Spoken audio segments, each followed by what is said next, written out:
Wow, talking about Miss Zambia, it's something I really love to talk about. How did I find myself participating in such a huge, I think, the most prestigious pageant in Zambia? I actually had just finished my first degree and had returned to Zambia, wanted to come back here, look for work, do something before actually proceeding with my studies, further studies. And my brother came across the advert. It came on TV, came on news, and in the newspapers. And he didn't call me right away to say, "Look, there's this happening. Would you like to?" And previously, my only, can I say, modeling experience I had had was as Miss First Year back at UNAM, and I won the Miss First Year pageant. And really, why I participated in it because of I was quite motivated by the prize that it had. The prize was you get a 2-year scholarship to finish your studies. So for me, that was something I looked at all the other participants and I was like, oh, come on, I can get this scholarship. I mean, really. And that's how I found myself participating in Miss First Year. Now, in Miss Zambia, my brother actually had collected the forms, Francis. He collected the forms for me and he began filling in the forms, wrote down my name, number. I actually hadn't seen the advert. And the day I came across the advert, I actually had found that the deadline had passed for one to, apply. You had to really apply for it and attend auditions. And then, it's something I didn't really bother. I said, oh, it passed, deadline passed, yeah. But not knowing that my brother had applied on my behalf and my best friend knew about it. And the day of the auditions, they just called me up. My best friend came home and said, oh, you're going with me to Pamosi Hotel. I said, to do what, I still was trying to find myself here and try to reconnect with people. I hadn't been here for the past 10 years or so. And so returning in 2005, I was still kind of lost. So, the Miss Zambia pageant was really far-fetched for me. So when she came and said, oh, look, you were selected to go for the auditions. We had applied for you. Your brother had done that. So you're going for these auditions. And I thought, are you guys crazy? And yeah, found myself there auditioning with more than 300 other hopefuls, and I think I was almost one of the last people to be auditioned that day. And I remember a lot of the other girls looking at me and saying, she's not known here, why does she want to participate in Miss Zambia? And a lot of the other, participants would tell me, wow, you're tall, but we've never heard of you or seen you. So I said, wow, you mean to participate, you have to really be known here or something? And I realized that actually majority of the people who were there were already personalities, were models who had participated before, most of them. Others were equally new, but we realized that most of them, this was like their 3rd or 4th try. So that still didn't bring me down. They asked the relevant questions. The biggest issue for them to start with, before they even had to speak to you in front of a panel of how many judges talked to me that day? About 7 judges, none of whom I'd known, and it was my first time to meet Elizabeth Mwanza, the engineer of the Miss Zambia pageant. Rather, she's the one who's taken over organizing the pageant. And I was quite thrilled. I said, wow, I'm meeting celebrities here, and it was exciting for me. Once my height was, I passed the height criteria. I'm 1.8 meters tall, and looking at the other contestants, I thought, wow, I thought Zambia had a lot of tall girls. Coming from living in Namibia, Namibia had a lot of tall people.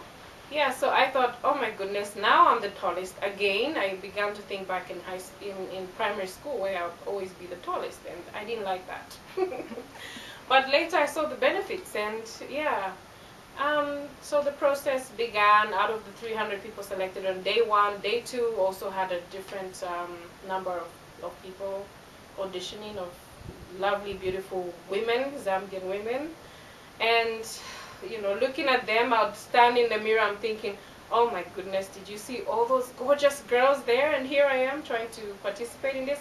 Anyways, it's for fun. For me, it came as a surprise to participate. But yeah, as a young girl, I always wanted to participate in an interesting pageant, you know, be a Miss Zambia. Yeah, but it's kind of a dream I used to have, and finally I had the chance to, you know, fulfill that dream. And I think after about 5 different auditions at different times, they finally selected about 10 participants, you know, rounded it down to 10. The interviewing process was quite crucial. You had to really know your general knowledge. You had to be quite conversant with everything happening in Zambia. You just had to know everything around the world, not only in Zambia. You'd never know what question you'd be asked. And at all times you had to be quite vigilant. You never know whether a judge is, you know, is there or not. We didn't know who the actual final judges would be. So we were told everywhere you go, you have to learn to realize that you're being judged, you're being watched. You know, what is this all about? And at that point, I didn't quite understand, you know, what they were trying to prepare us for. They were actually trying to prepare us that, look, if you win, just know that whatever you do is in the public eye, you know, you're watched. So how do you want to carry yourself? How do you want to maintain yourself? Yeah, and we went through quite a lot of interesting training processes. We were trained on how to walk. You have to walk in a certain way to be in a pageant like Miss Zambia. You have to really act, dress, behave like a lady. We were taught a lot of the basics on how to keep yourself clean, your nails, your body, your clothes, how you should smell like. Believe me, this is a huge issue. You know, it's quite disturbing. You walk into a room full of beautiful women, and what puts you off is maybe the smell of sweat. It's unacceptable, actually, for a woman to smell of sweat. Even in the village, women don't smell of sweat anymore. You know, they bath, soap. That that makes a huge difference. So yeah, the pageant attracted quite a lot of contestants from all over Zambia, not only in Lusaka. And I would say from the beginning, I had already picked out who I felt were my biggest competitors, but it's something that I wanted to work harder towards, you know. You don't want to let a competitor make you feel intimidated in your own country. Yeah, and as much as I was so happy to come back to Zambia, I kind of was quite disappointed with the way, you know, the reception I had received in terms of people saying, look, why are you back in Zambia? You should have stayed, and you've never participated in something like this before. What makes you think you would go far? And a lot of the famous models were, you know, very famous. They really pulled out huge crowds, because part of the judging, part of the competition was about people voting for you to win. So we had what they call the People's Choice Award, and also what you know, the selection on that day. I would say it was an interesting experience for me.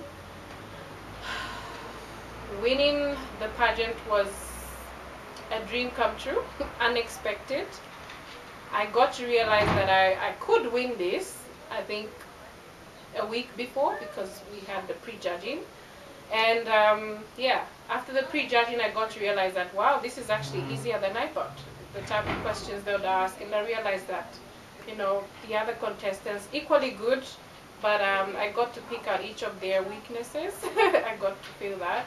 And yeah, I won the pageant, I attended Miss World. It's taken me places.